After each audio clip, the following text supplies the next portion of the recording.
Bienvenidas, bienvenidos a este programa de nuestra serie La Justicia que Viene, los retos de la inteligencia artificial. En esta ocasión, el programa está dedicado precisamente a dilucidar, a entender, a transmitir y a compartir con ustedes qué es la inteligencia artificial y en qué estado del arte se encuentra en el mundo hoy los desarrollos en esta materia. Y para eso tenemos la oportunidad de contar con la visión de una tecnóloga de Itzul Girón y de un jurista, un abogado, Pablo Pruneda, que además coordina la línea de investigación sobre derecho e inteligencia artificial del Instituto de Investigaciones Jurídicas de la UNAM. Quizá, Itzul, lo que conviene es comenzar pues por el primer paso, desde el punto de vista de la tecnóloga. ¿Qué es la inteligencia artificial?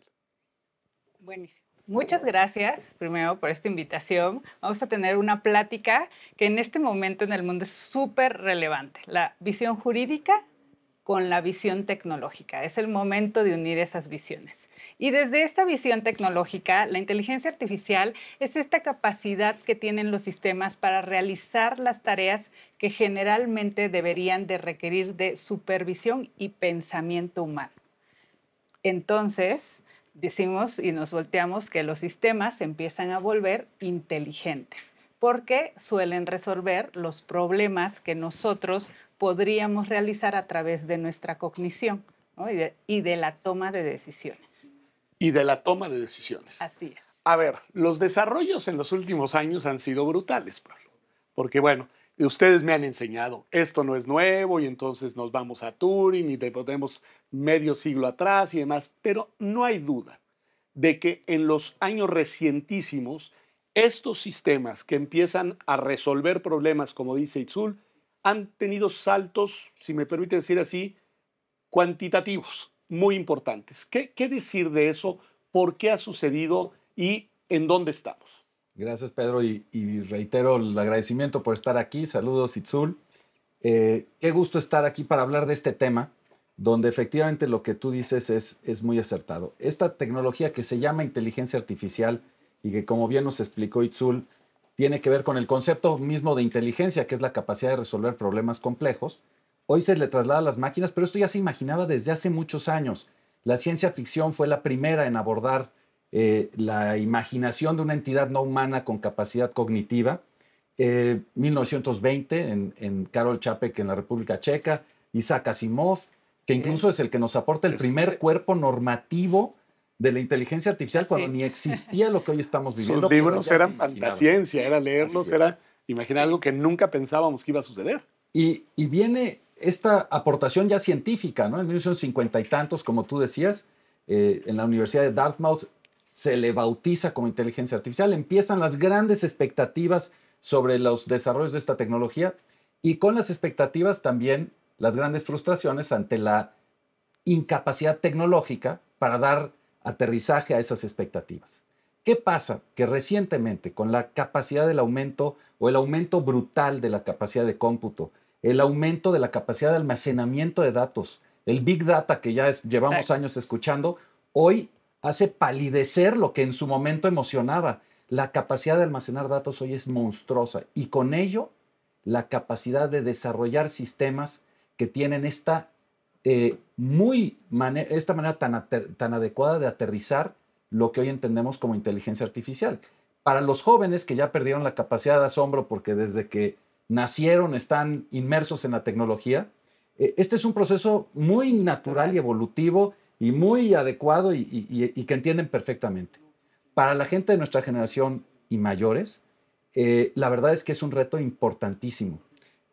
De mes a mes hay presentación de productos que nos están transformando nuestras vidas, que nos imponen retos enormes y pues Pedro y yo que decidimos abrir esta línea de investigación de la que hacías alusión hace rato y que juntos coordinamos hace 5 años en el Instituto de Investigaciones Jurídicas, pues nos permitió imaginar las consecuencias jurídicas de la que entonces ya era una tecnología muy impresionante que era la inteligencia artificial, pero que hace 5 años no tenía, por ejemplo, en el espectro esto que hoy se llama inteligencia artificial generativa y que es la que verdaderamente ha hecho que la gente en general se meta para entender los alcances de esta tecnología y el reto jurídico es, como lo hemos dicho, el reto más importante en la historia de la humanidad desde la perspectiva jurídica. Aquí está, Ok. a ver, ¿cómo ves el planteamiento? Ahorita te preguntaría, Itzul, porque esto es para el público que no necesariamente está familiarizado con la manera en la que funciona, probablemente sí con el uso y con el acceso de muchas maneras a todos estos desarrollos tecnológicos. Pero, ¿cómo se crean estos desarrollos tecnológicos? ¿Cuál es el proceso de creación? Tú eres una experta en eso, tú haces inteligencia Así es. artificial. ¿Cómo se hace, Itzul? A ver, hablamos hoy de inteligencia artificial, pero hay dos componentes esenciales. Procesamiento gráfico, que es un tipo de procesamiento. Aquí te cuento una anécdota. Hace un par de años trabajábamos todos en tecnologías con una ley que se llamaba la ley de Moore. Y esto te decía que el procesamiento se iba duplicando cada n cantidad de tiempo. Después de muchos años, esto quedó en 6 meses. Bajamos a 2 meses en algún momento con algún tipo de chip. Era como se iban Se duplicaba el conocimiento cada 6 meses. Exacto. Se duplicaba la cantidad de procesamiento cada n cantidad de tiempo. Quedamos en 6 meses con estos chips nuevos que íbamos inventando, íbamos haciendo nuevos patrones. Pero llegó un señor que se llama Jensen Huang, que es el CEO de NVIDIA, que nos trajo por ahí unos regalos a todos los tecnólogos con los que hicimos posible todos nuestros sueños desde 1950, en donde se crearon los algoritmos, pero no había la capacidad de procesamiento. Y nos trajo algo que se llaman las tarjetas gráficas. Y estas tarjetas gráficas llega y dice, hola, by ley de Moore, hola, ley de Wang, 1000 veces más cada n cantidad de tiempo. Pero ese n cantidad de tiempo hoy está siendo cada 6 meses. Cada 6 meses, ya no el doble, sino 1000 veces Antes más. Imagínense, 2 veces más cada 6 meses, ¿no? Quedamos en esa métrica. Hoy 1000 veces más cada 6 meses. Entonces, pero no solamente 1000 veces más. Hablamos de una arquitectura de procesamiento, pero hablamos de algo que decía Pablo, tenemos una gran cantidad de datos. Estamos produciendo datos por segundo. El mundo produce zettabytes de información. Hace apenas años, algunos años, 10 años, no habíamos rozado esa barrera de los zettabytes, ¿no? Trabajamos terabytes, gigabytes, íbamos aumentando con cierta cadencia, ¿no? Duplicidad de la cantidad de datos que generamos, y hoy hablamos de miles de millones de datos, ¿no? Es impresionante esa cantidad de datos que se necesitan, el procesamiento gráfico que pueden beber todos estos datos y procesarlos para sacar esto que nosotros hoy denominamos inteligencia artificial, que no es más que la cantidad de relaciones que hoy encontramos y patrones entre esos datos procesados con esta capa algorítmica, que pueden ser redes neuronales, que puede ser machine learning, que puede ser entrenamiento no supervisado. Entonces, son diferentes capas, ¿no? Tenemos la capa tecnológica, la capa algorítmica y la capa de los datos.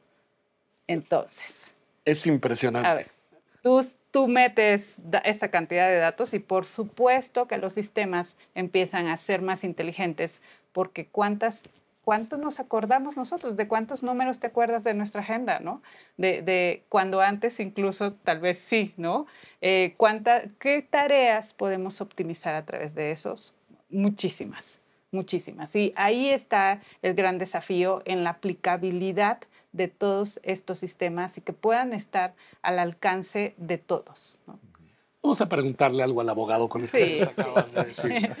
A ver, el derecho es un instrumento civilizatorio que pretende, digamos, de alguna manera orientar y contener a la realidad. Sí. ¿No? Esas son las normas están ahí para que la realidad fluya por canales que vamos predisponiendo por normas, pero también para atrapar a la realidad y pretender que la captura y que la tiene contenida.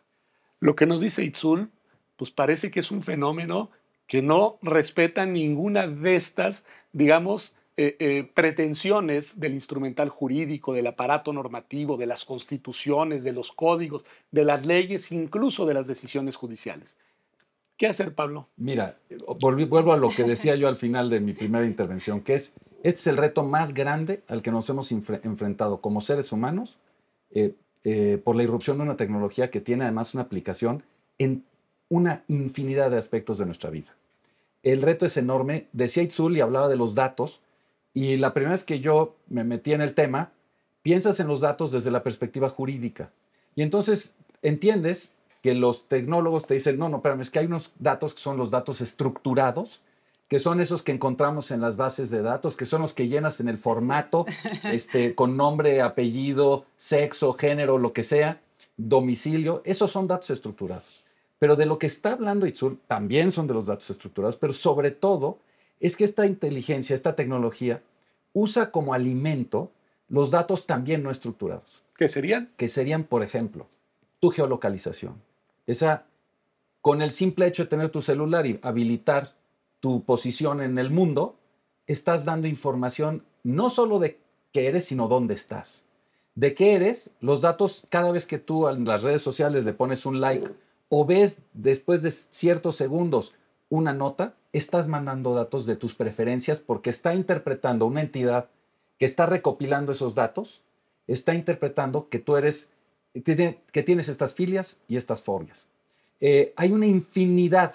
Te voy a dar un ejemplo que me impresionó hace poco. Escuchaba que uno de los grandes valores de Tesla como empresa es que tú cuando compras un Tesla autorizas a que usen tus datos. La cantidad de datos que emite un coche en manejo automático es monstruosa. Bueno, pues uno de los activos más importantes de Tesla son los datos que recibe. Son los datos que recibe. O sea, te doy un coche y además de lo que me vas a pagar, y me vas a dar tus datos. Okay. De ubicación, de desplazamiento, de velocidad, de una cantidad de cosas que son muy útiles. No las imaginamos porque no somos expertos, pero que los expertos se saborean esas fuentes de datos porque algo importantísimo que hay que entender es que la inteligencia artificial se alimenta de los datos. Entonces los datos hoy son un activo valiosísimo porque en función de ellos puedes desarrollar mejores inteligencias artificiales. Y digamos, me hace mucho sentido lo que dice, pero necesito aterrizarlo un poco más, Itzul. Ayúdanos un poco a entender. Claro. Es decir, ¿para qué te sirve tener datos? Si tú eres Tesla o eres la compañía que quieras o eres la persona o el gobierno que quieras. ¿Para qué te sirve tener los datos? ¿De qué te sirven los datos? A ver, si quieres un sistema inteligente, este sistema tiene que hacer muchas comparativas, ¿no? Entonces, y sobre todo hay algo muy importante. Si tú quieres que tome decisiones en el mundo real, nosotros tomamos decisiones en función al contexto.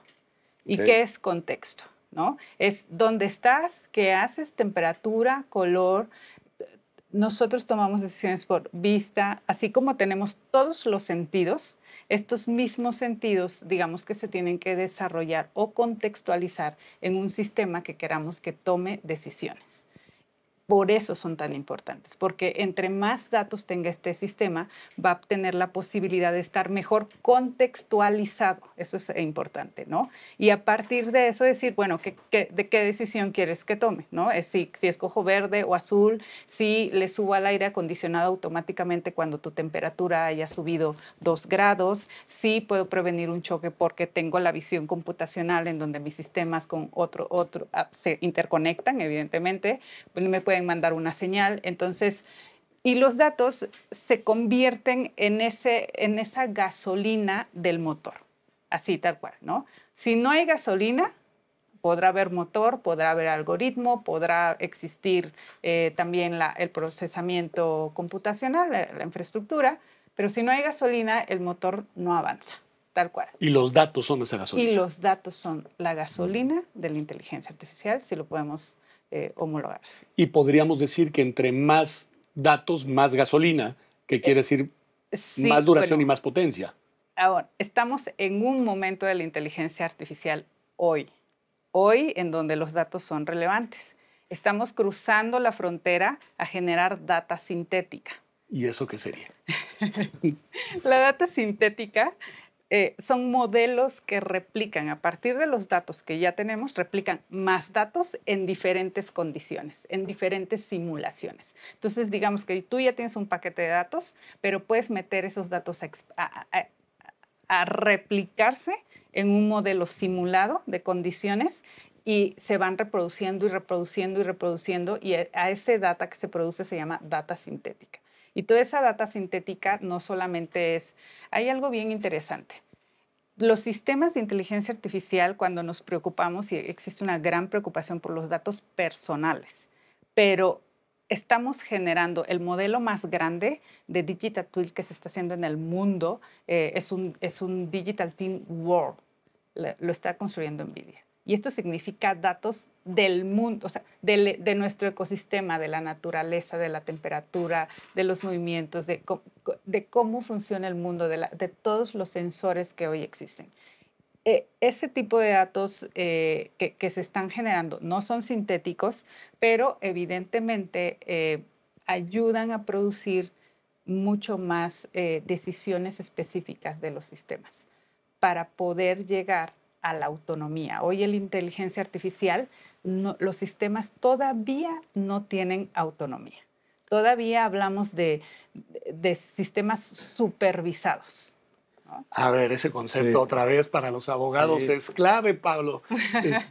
La autonomía es uno de los, digamos, principios básicos y presupuestos de todos nuestros ordenamientos normativos.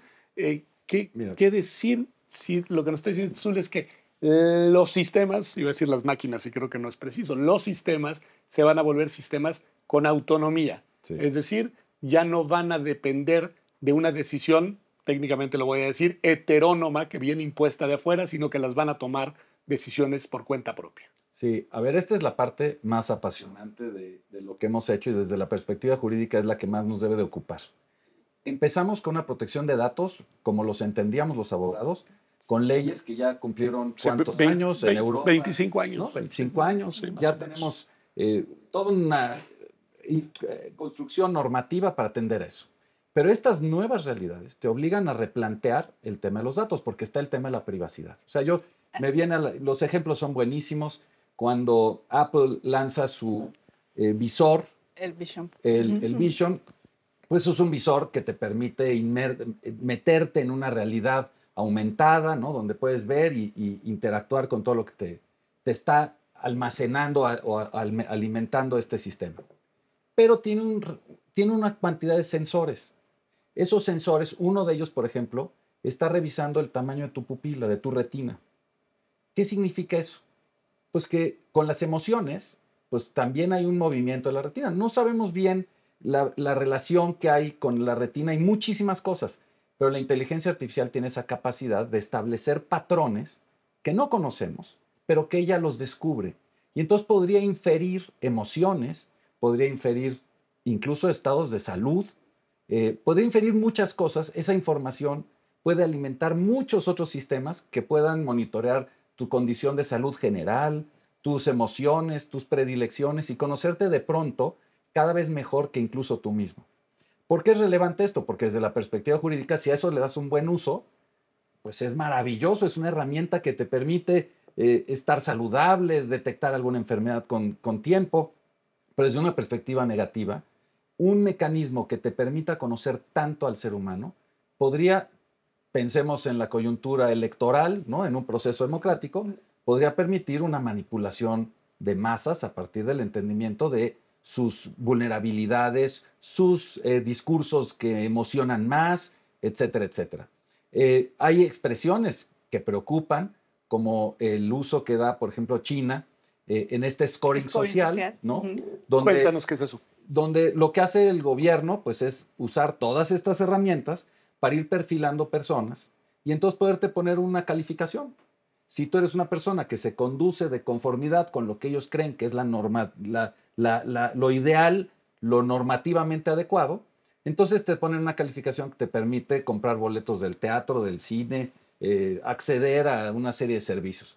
Pero si tú no eres una persona que se conduce conforme a lo que ellos entienden que debe ser la actitud y la actividad de un ser humano, entonces te ponen una calificación baja que te limita ya en tu vida privada en cosas muy graves. La normativa, y ya vamos a hablar de la parte regulatoria y me adelanto un poquito, por ejemplo, la normativa europea que se aprobó hace unos días, ya se publicó y empieza el periodo de vacatio legis que poco a poco irá generando su vigencia, tiene una prohibición expresa de Es correcto. herramientas de inteligencia artificial para efectos de scoring social. Entonces, el reto es enorme. El reto es de encontrar cómo va evolucionando esto, cómo van evolucionando los conceptos. Tú y yo hemos platicado mucho que quizá tendríamos que empezar con un glosario, porque resulta que uno de los principios fundamentales para entender la ética de la inteligencia artificial es la transparencia y la explicabilidad. Y ese concepto, tanto el de transparencia como el de explicabilidad, no se entiende desde la perspectiva jurídica. Los abogados entendemos transparencia como un concepto distinto y explicabilidad nos llevaría a lugares que no son los lugares donde están los tecnólogos. Y por lo que veo, hay una Yo provocación también aquí. Sí. vi un dedito que se alzaba.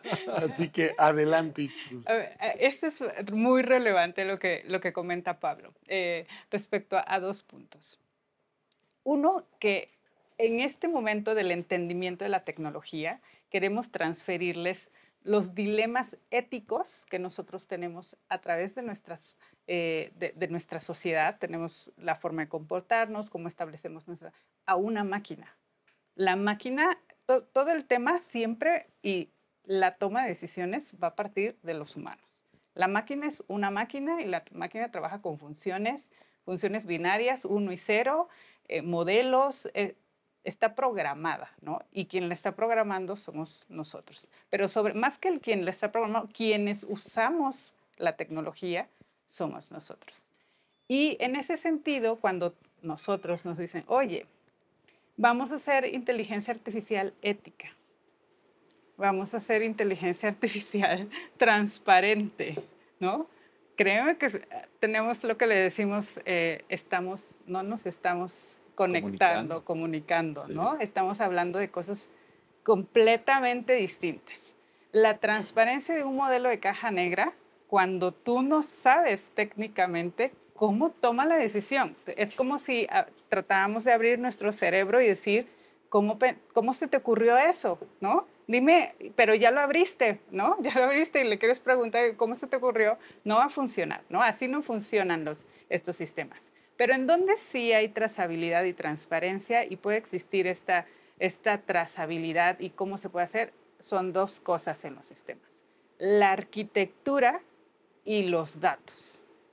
Ahí ahí puede estar esa trazabilidad, ahí puede estar esta transparencia, pero de eso a que la IA tome una decisión sin sesgo, ética, que no vaya a realizar un scoring social. Eso, la tecnología, si tú lo programas para eso, lo puede hacer, pero no solamente eso, la tecnología se alimenta de los datos que nosotros producimos. Y díganme, ¿cómo quitamos el sesgo social, ¿no? Si nosotros somos seres sociales que para tomar decisiones, todas las decisiones las tomamos a partir de nuestros sesgos. El MIT acaba de hacer un estudio en donde dice cómo toman decisiones, o sea, cómo se da la autonomía en la toma de decisiones. Nuestras decisiones y las decisiones, el resultado fue que están basados en sesgos. Nuestra cultura, la edad, el género, el nivel socioeconómico, El entorno y social. así tomas decisiones. Y si tú estás produciendo estos datos y estos datos los estamos transfiriendo a nuestros sistemas y con ellos trabajamos, ¿en dónde deberíamos entonces apalancar apalancar el tema de que no tenga sesgos, que sea transparente en una educación social? Regresamos, ¿no?, a la responsabilidad social, a entender que el sistema se va a alimentar de lo que nosotros produzamos. Si entiendo bien, porque nos vamos a ir a un corte, lo que nos está diciendo Itzul es, la máquina no es responsable. No, los responsables Todavía no. Todavía no. Aún. Y creo que es importante el punto, Sí. porque hay aquí una disociación interesante. Probablemente no es responsable, pero nos han dicho que tarde o temprano va a ser autónoma. Y ahí creo que hay un punto importantísimo. Dejo la provocación. Dejo la provocación para sí. Ahora que regresemos del corte, y con esa provocación estamos seguros que ustedes se quedarán con nosotros aquí en Justicia TV, en esta serie que está mirando la justicia que viene, los retos de la inteligencia artificial. Regresamos.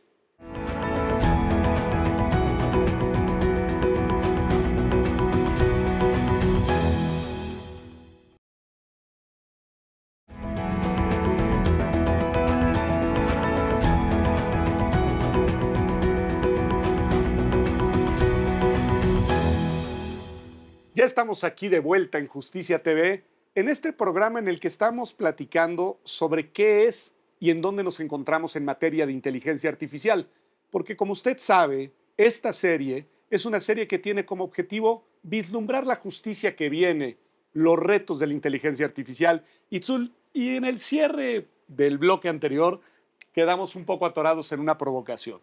Decía yo, un poco interpretando lo que tú nos planteabas, que las máquinas no son responsables de los sesgos que tienen, de los resultados que arrojan, de los datos que generan, y que los responsables en realidad son las personas que las operan, déjame decirlo así, si no estoy forzando mucho las cosas, pero al mismo tiempo hacía yo eco de este tema que tú nos decías, de que tarde o temprano van a ganar autonomía, y bueno, me parece que ahí hay mucho para problematizar. ¿Qué decir?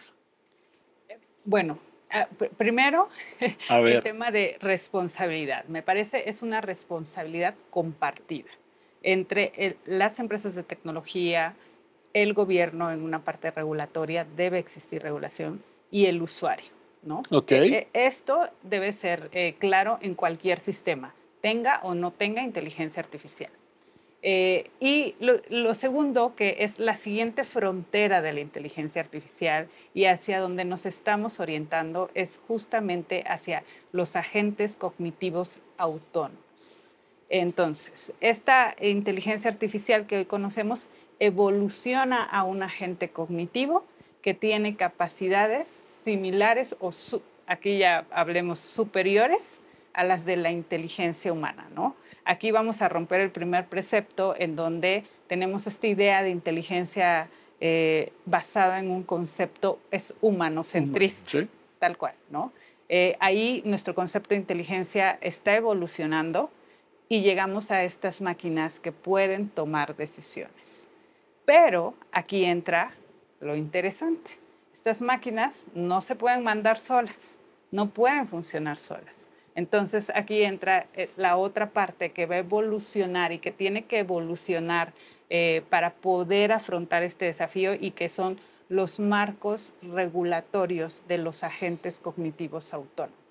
Pero hoy nos imaginamos un marco regulatorio como tenemos todas nuestras leyes en un bello documento Código de papel. en un código de papel redactado con la mejor gramática y lo mejor de nuestras leyes, ¿no? De toda la jurisprudencia y tal. Esto tiene que evolucionar a un algoritmo, y para eso nos tenemos que preparar. ¿Cómo vamos a traducir estos marcos regulatorios y normativos a una máquina? ¿Cómo le vamos a transferir las normas, la jurisprudencia a un agente que tenga que operar en un ambiente y en un entorno social, ¿no?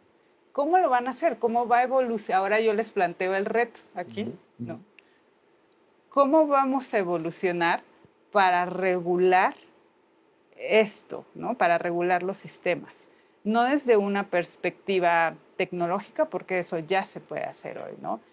Sino la visión con la que hoy aplicamos las leyes es humana.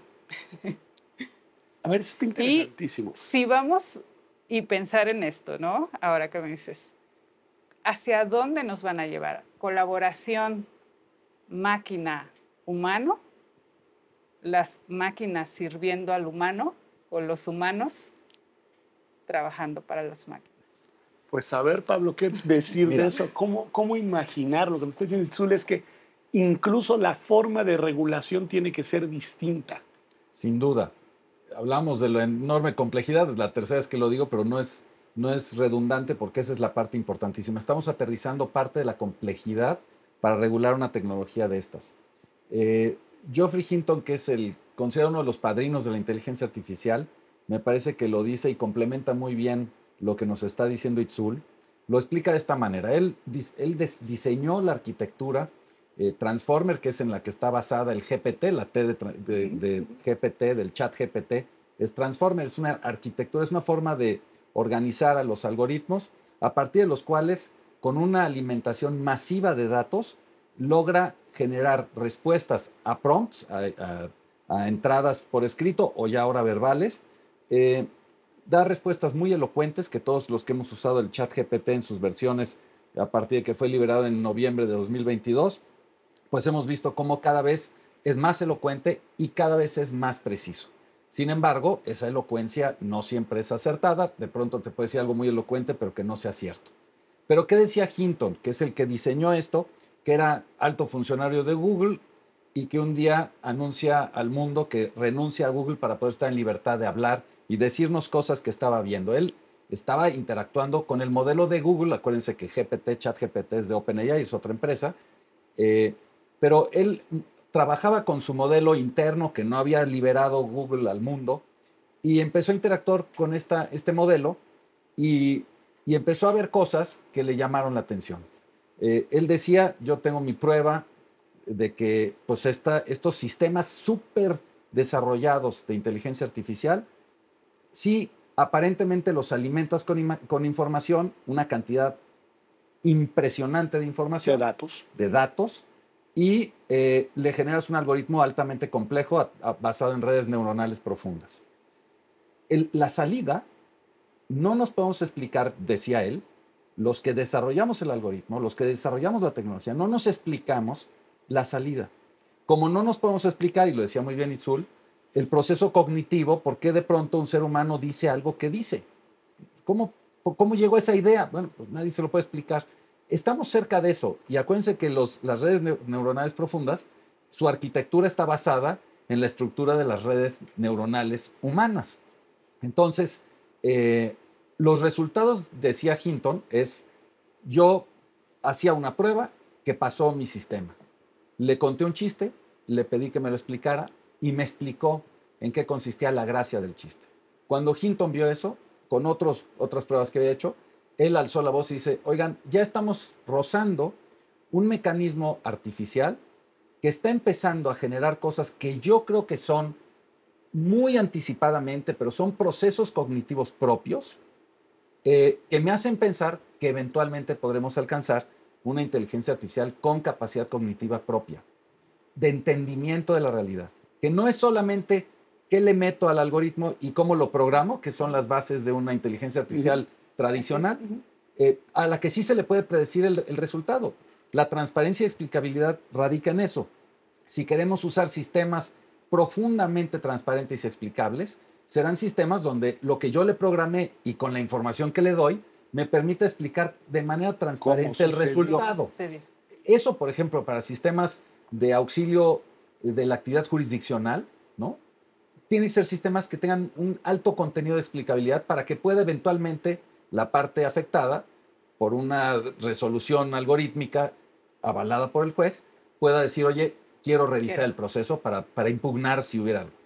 Bueno, pero estos nuevos modelos, justamente, y hablaba Itzul de la caja negra, son procesos tan complejos que recopilan tal cantidad de datos que para poder explicar por qué contestó el algoritmo lo que yo le pregunté de esa manera, verdaderamente es no imposible, pero sí la cantidad de recursos que se tendrían que destinar lo hacen inviable.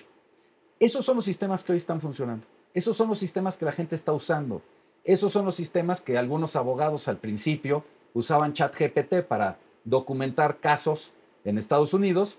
Y hay un caso muy, muy famoso de un cuate que defendió que demandó una línea aérea y llenó su demanda de casos que resultó, cuando el juez los revisa, pues que eran puros casos inventados. Y fue, vamos, hubo una multa, una sanción a esta persona porque no entendió la herramienta que estaba usando. El gran reto de hoy no es solamente desde la perspectiva regulatoria, cómo le haces para generar diseños algorítmicos que cumplan con esto que también se llama, en el argot técnico, el alineamiento. ¿Cómo le haces que las empresas que desarrollan algoritmos lo hagan con finalidades alineadas a las finalidades humanas? Stuart Russell, que es otro de los grandes, el que escribió el libro de texto maestro de inteligencia artificial, escribió hace un par de años un libro donde hablaba del problema del control. Y él usaba una alusión que también vale la pena decirla porque ilustra a nuestro público sobre la complejidad del problema, que es el problema del rey Midas. Si tú te deseas que todo lo que toques se vuelva oro y ese es tu objetivo, puede ser víctima de ese objetivo, ¿no? Otra vez volviendo a Hinton, él dice, diseñemos una inteligencia artificial que nos ayude a resolver el problema del calentamiento global. Si tú en el objetivo a este sistema le permites diseñar subobjetivos para alcanzar su objetivo final y que tenga capacidad libre para diseñar subobjetivos y el objetivo final es acabar con el calentamiento global, podría llegar a la conclusión la inteligencia artificial de que el gran causante del calentamiento global es el ser humano, Pues sí. y entonces la solución en esos subobjetivos es acabar con la especie humana para que entonces se acabe con el problema del calentamiento global. De ese tamaño es el reto. Tiene que ver con el alineamiento que se le diseña estructuralmente al algoritmo, los objetivos que se le plantean al algoritmo, para qué lo creo, qué guardrails, qué limitaciones le pongo al desarrollo de este sistema. Y entonces también es interesante cuando escuchas a los grandes directivos de las grandes empresas desarrolladoras de inteligencia artificial que dicen, oye, y llaman, por ejemplo, al Congreso de Estados Unidos para decirle, oigan, regúlenos, porque estamos en una competencia mercantil donde estamos tratando de sacar una evolución, pero sin limitaciones, y estamos rozando temas que pueden después desbordarse. A ver, ahí hay un tema muy interesante que tiene que ver, por un lado, con la tensión que siempre se menciona entre regulación e innovación, ¿no? Claro, Que un exceso regulatorio inhibe la innovación y limita la innovación. Luego, Pablo mete otro eje que creo que es interesante. Por aquí estamos pensando en regulación estatal, dice Itzul, pero no puede ser igual a la tradicional, pero bueno, la fuente de la regulación viene del Estado o de organismos internacionales, supranacionales, pero en fin, de entes público-estatales, ¿no? Sí. Pero en realidad, estas grandes compañías y estas grandes empresas, pues van por su cuenta a una velocidad enorme, no resisten la tentación de seguir innovando y no hay regulación ante la cual se hayan hasta ahora detenido. Y dice Pablo, y además la lógica que las mueve es la lógica del mercado, es la lógica de ir compitiendo entre ellas por ir ampliando pues, su modelo de negocio y amplificando el público al que llegan. ¿Qué hacer con estas variables en tensión constante, Itzul? A ver, yo soy una tecnooptimista. Tecnooptimista, ok. Así, sí, totalmente. Si tú volteas a ver la humanidad y los problemas que tenemos hoy, la mayoría de ellos se pueden abordar desde una perspectiva tecnológica. Algunos, no todos, no soy solucionista, tecnosolucionista, pero me parece que esto es la mayor herramienta que ha tenido la humanidad en mucho tiempo para poder abordar su evolución, hacia dónde replantear la perspectiva humana, ¿no? Estamos muy enfocados hacia nosotros mismos, hacia un estilo de productividad que un sistema podría empezar a hacer para que nosotros podamos entonces equilibrar más bien cómo abordamos la vida propia, ¿no? Desde la parte creativa o desde la parte productiva. Esto es lo que hacen los sistemas, optimizar todo lo que ya existe. Entonces, hoy lo que existe, y creo que cuando hablamos de regulación y yo veo que empiezan a regular, yo digo, están regulando ¿cuánto era? Me parece que la última vez que platicamos con Juan, 0.01% de lo que podría llegar a ser la inteligencia artificial. Estamos en una etapa completamente inmadura, en una etapa en la que todavía las empresas sí es real, estamos experimentando con redes neuronales. Estas redes neuronales tienen cierta capacidad, pero todavía no tienen la capacidad ni siquiera de un humano, ¿no? Todavía ni siquiera llega a procesar la cantidad de datos que nosotros podemos obtener cuando vemos, ¿no? La cantidad, porque todo esto se mide por bits, ¿no? Cantidad de bits, terabytes, todo es procesamiento. Un humano necesita 24 kilowatts para funcionar, su cerebro tal. Una máquina todavía no está llegando a recibir toda esa cantidad de información y hacerlo tan inteligente. Sin embargo, vamos hacia allá, hacia que empiecen a ser sistemas más cognoscientes, más entendidos, contexto, realidad, entendimiento. Ya están generando, sí, una intuición, si lo podemos ver así, propia, que nos va a permitir, por supuesto, tomar a todos los sistemas y empezar a decir, bueno, ¿qué vamos a hacer con esto? ¿No? ¿Qué es lo que tenemos que hacer con esto? ¿O qué problema tenemos que resolver? En tanto estemos enfocados a resolver problemas humanos y a optimizar nuestra vida, por supuesto que es válido, porque el dilema de cómo usarlo sigue estando en nosotros y en que todo el tiempo y durante la evolución en la que ha llegado las nuevas tecnologías, ha habido este momento de desconocimiento particularmente, ¿no? Hay una etapa de desconocimiento, hay una etapa de entendimiento, de regulaciones, vienen otras etapas para el tema de la tecnología. Esta fiesta es como que está apenas empezando, alguien está diciendo vamos a hacer que, mira, parece que podemos hacer una fiesta, vamos a ponernos de acuerdo y vamos a ir hacia allá, ¿no? Yo creo que exige una mayor colaboración.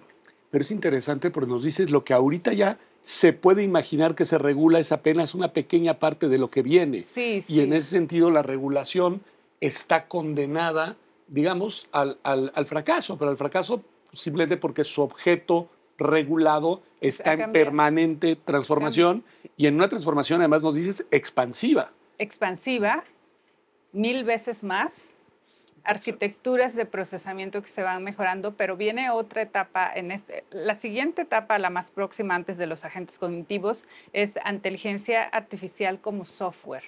Las empresas para poder empezar a bajar todos estos modelos, pues sí, ellos tienen el modelo, pero ¿cómo lo aplicas, no? Entonces empiezan a hacer estos paquetes que vamos a empezar a consumir que tienen una parte de inteligencia artificial generativa, una parte de un modelo de visión computacional, porque solamente hablamos de inteligencia artificial generativa cuando esta es una partecita de todo el scope de modelos que se pueden desarrollar, ¿no?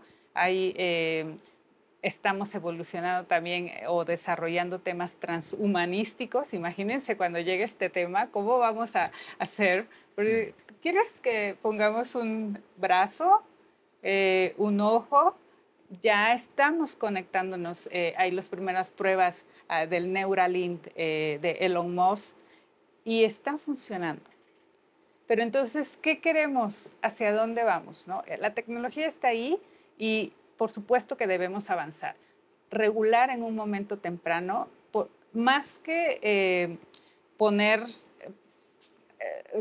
estamos en entender los riesgos, o sea, tenemos que entender los riesgos, pero también tenemos que entender que hay autorregulación, eso es algo muy importante.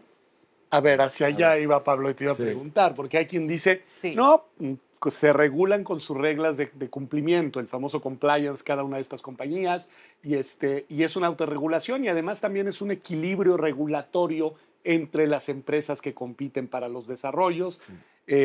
Hay también, digamos, diferencias de aproximación al tema en países y continentes. Lo que se discute en Estados Unidos es muy distinto a los que discutió Europa. Ustedes ya mencionaron China, que propiamente pareciera no tener una regulación, sino una incorporación de estas herramientas a la política de desarrollo del Estado.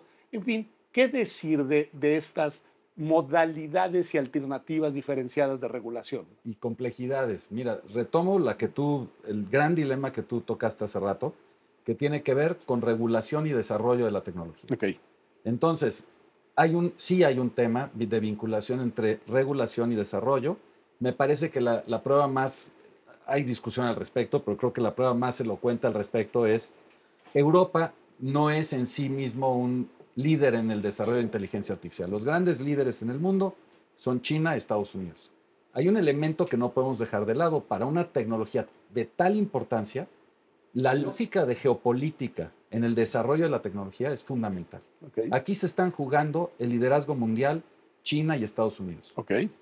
Estados Unidos a la cabeza, pero China, un par de años atrás quizás es lo que se especula, pero China con una cantidad de inversión estatal importantísima en ese sentido. En Estados Unidos más inversión privada. La lógica de regulación y de desarrollo, en Estados Unidos, por supuesto, ves una legislación incipiente, más cautelosa. Muy cautelosa. En Europa no. En Europa ya tienen un cuerpo legislativo que además rompe esquemas que hoy se van a cuestionar a partir de la necesidad o del reto de implementar esta ley de inteligencia artificial que es horizontal, que busca regular todas las aplicaciones y aspectos de todas las incidencias de la tecnología. Hay otra perspectiva regulatoria que tiene que ver con una regulación por silos, por bloques, por actividades. Y, por ejemplo, en Europa dijeron ley horizontal con un organismo regulador autónomo ad hoc que se crea para ver todos los temas de inteligencia artificial. En Estados Unidos, hacia donde empieza a irse la tendencia regulatoria es, no vamos a hacer una regulación horizontal, busquemos una regulación, pero que incida en las diferentes áreas En las que quieres y incidir. donde ya tienes órganos que están Así es. protegiendo la protección de los datos, la visión de la competencia, la preocupación electoral, ¿no? Y tienes órganos incluso Así es. autónomos que regulan la Profeco, el equivalente a la Y Profeco. que cada de Estados Unidos, autoridad se encargue de lo que le cada toca una- en la materia. cada una que evolucione para estar a la altura del reto, pero que evolucione a partir de lo que se ha construido. Por ahí se va, digamos, dibujando el entorno regulador de Estados Unidos y de algunas otras partes del mundo. En China, pues ahí tienen su propia versión, pero hay, por ejemplo, la primera ley que salió para regular la inteligencia artificial generativa la emitió China. Obviamente, cuando tú revisas, sí hay una parte que dice que los desarrolladores de inteligencia artificial generativa tendrán que generar mecanismos que no atenten en sus resultados contra el estilo de vida socialista. Claramente la preocupación es de regulación y ahí sí hay una inhibición al desarrollo de la tecnología. Como el tiempo está escapándosenos, te Sí, voy a hacer una sí. pregunta muy concreta. Desde tu perspectiva, tu experiencia, tu propio desarrollo profesional, ¿tú crees que las y los tecnólogos van a frenar el desarrollo de estas tecnologías si les dicen los gobiernos que lo frenen? La respuesta, Pero, no, a no. ver, tenemos que evolucionar, ¿no? ¿Ok? No, esto es un cambio. Vamos a seguir desarrollando, vamos a atacar los problemas que tiene no solamente el mundo, el país, nuestra comunidad. Esto es un tema geopolítico, es estratégico. No se ha hablado aquí de un tema que es importante, que es esta autonomía que deberían de tener los países respecto a sus sistemas de inteligencia artificial, ¿no? Es esto que se habla de, tienes que producir como tú, como país, Tu propia datos, tecnología. tu propia inteligencia. Entonces, no nos podemos quedar de atrás, ¿no? Me parece muy importante porque en ningún momento es que yo estuviera a favor de las políticas prohibitivas, ni mucho menos. Lo pregunto porque creo que nos conduce por la senda del núcleo de este programa, que es hay una tensión y en esa tensión los reguladores, el Estado, los actores que están interesados y preocupados deben, digamos, de modularse y de subirse a un barco que lleva una enorme velocidad y que no se va a detener. A mí me parece importante recordar y recordarle en este caso a nuestro auditorio que esta es una realidad que llegó para quedarse, que tenemos que aprender a entenderla, a usarla, a aprovecharla y que tiene potencialidades enormes de beneficios en distintas esferas de nuestra vida y así los debemos de mirar, pero que como todo, digamos, fenómeno emergente, pues también tiene algunos, digamos, unas dimensiones colaterales que pueden ser preocupantes y que deben de ser Abordar. miradas y abordadas con responsabilidad. Pero en verdad, Itzul, muchísimas No, gracias a gracias. ustedes, Pablo, Pedro, gracias. Pablo. También es tu programa, es un programa de Justicia TV que está orientado a pensar los temas de el derecho, digamos, pero desde los desafíos que le coloca la inteligencia artificial. Gracias a usted por habernos acompañado a esta edición de su serie La Justicia que Viene, los retos de la inteligencia artificial. Y nos vemos aquí en Justicia TV para la próxima edición de nuestro programa. Hasta la vista.